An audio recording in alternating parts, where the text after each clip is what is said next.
जितनी खुशियों के साथ में एक शादी होती है, अगर उसमें तनाव आ जाए, पति पत्नी के रिश्ते में तनाव आ जाए, तो उससे पूरा परिवार तबाह हो जाता है। ना केवल बच्चों पे इसका बुरा असर पड़ता है, बल्कि पति पत्नी खुद भी बहुत तनाव में रहते हैं।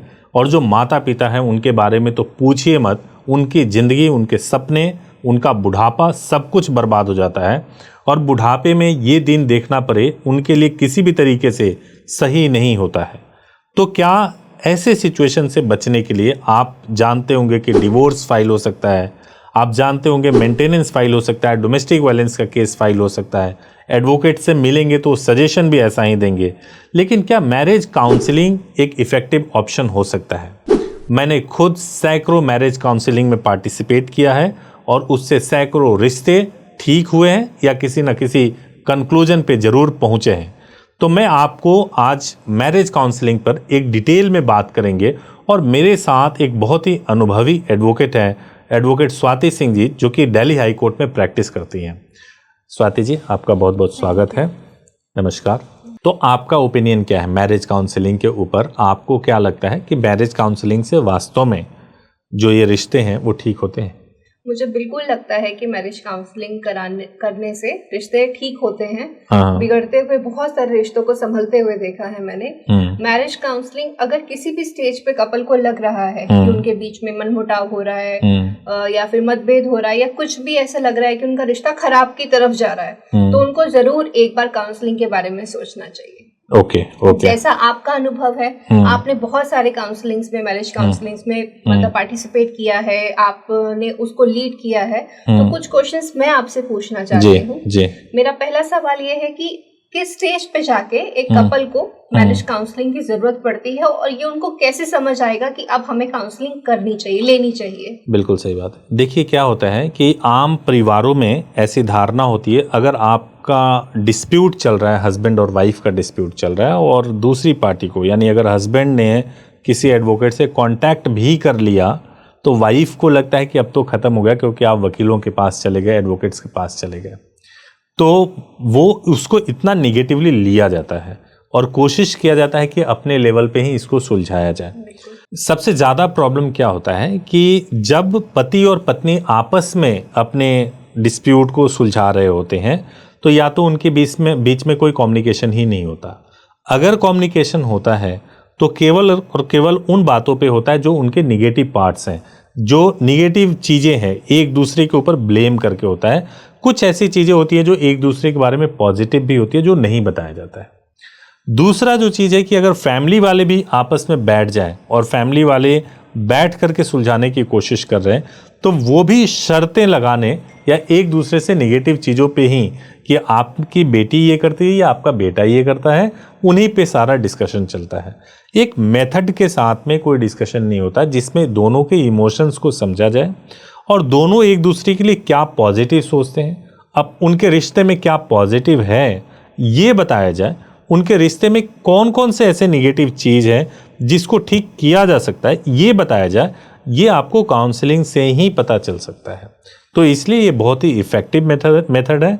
और जब भी कपल को ऐसा लगे कि उनके रिश्ते में एक स्ट्रेस है, नॉर्मल नहीं हो रहा है बातचीत से, तो उनको काउंसलिंग लेना चाहिए। ये ऐसे ही है जैसे आप अगर बीमार होते हो तो डॉक्टर के पास जाते हो इलाज के लिए, अगर आपका रिश्ता बीमार हुआ है तो आपको काउंसलर, एडवोकेट होते हैं मैरिज काउंसलर, उनके पास जाना चाहिए और उनसे बातचीत करनी चाहिए।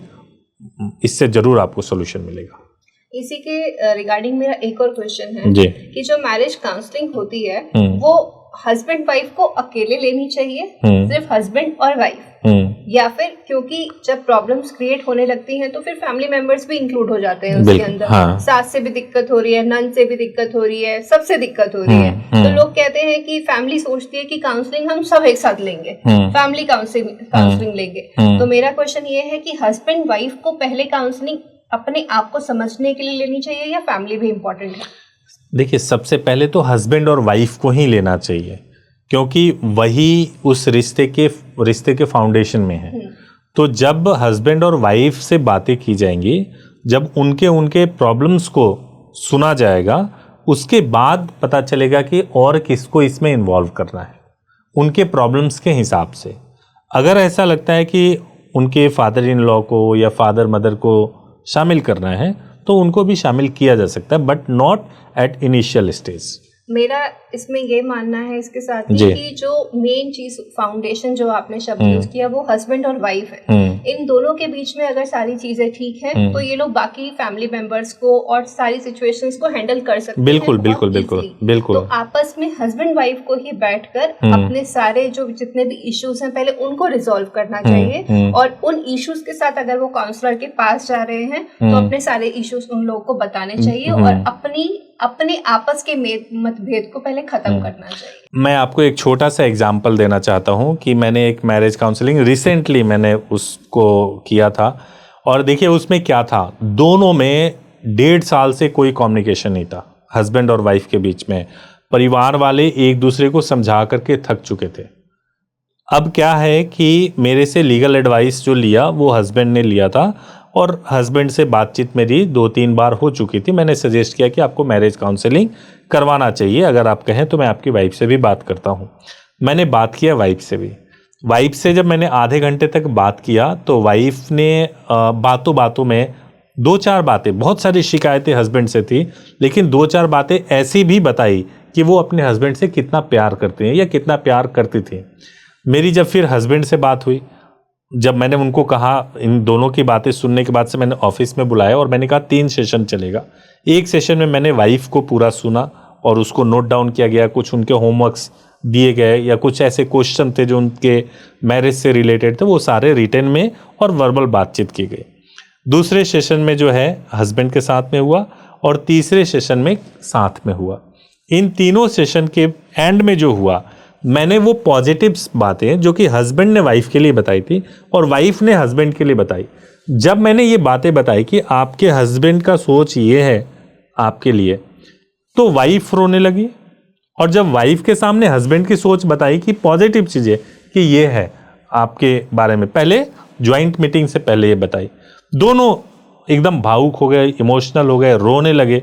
और उनको ऐसा लग रहा था कि क्या मेरी वाइफ अभी भी ऐसा सोचती है, क्या उसके दिल में मेरे लिए अभी भी इतना सॉफ्ट कॉर्नर है, वो मेरे से ऐसे प्यार करती है। हस्बैंड को भी यही फील हो रहा था, वाइफ को भी यही फील हो रहा था।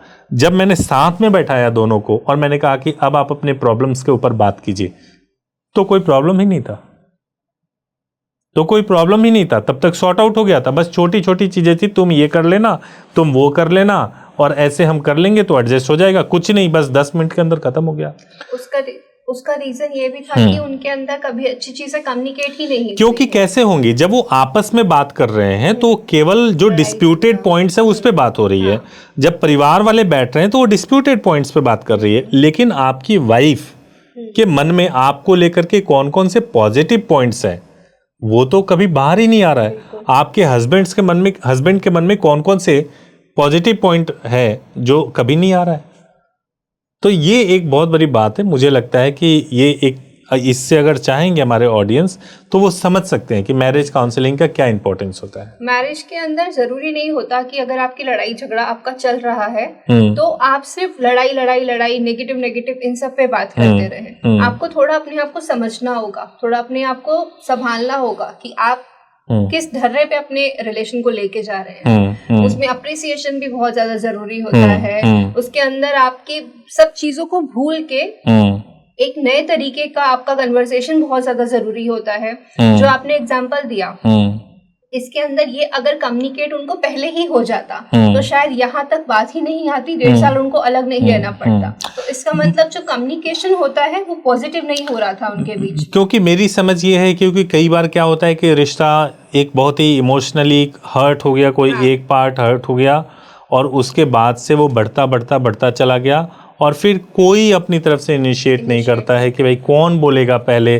कौन अप्रिशिएट करेगा पहले। तो एप्रिशिएशन जब ख़त्म ही हो जाता है, जब कोई पॉजिटिव चीज़ रहती नहीं है और केवल निगेटिव पॉइंट्स पे बात होती है, तो लगता है जैसे सब कुछ ख़त्म हो गया। और उसके बाद से तो ढूंढे जाते हैं कि क्या क्या निगेटिव हो रहा है। वाइफ के कंडक्ट को एनालाइज किया जाता है, हस्बैंड के कंडक्ट को एनालाइज किया जाता है। और आजकल के फादर और मदर तो, और father in law and mother in law, ये लोग तो और भी ज़्यादा, कई बार ऐसा हो जाता है कि इनसे अगर आप मेडिएशन करवाओ तो इनकी काउंसलिंग से और प्रॉब्लम्स बढ़ जाते हैं। बिल्कुल। क्योंकि वो थर्ड पर्सन होते हैं। आपकी बॉन्डिंग, आपका प्यार, आपका जो एक साथ है, वो चीज किसी को कभी नहीं समझ आएगी।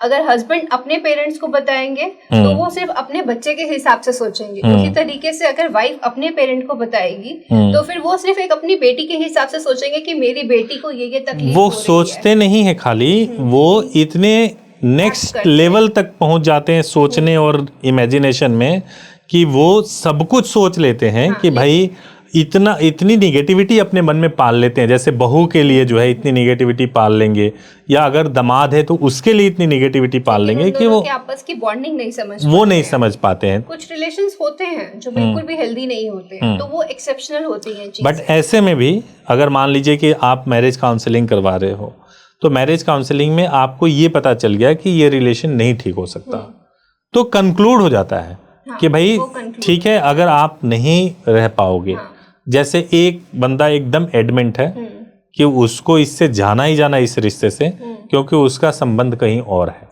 और वो उसको नहीं छोड़ सकता, तो इसका एंड खत्म करना ही है रिश्ते को।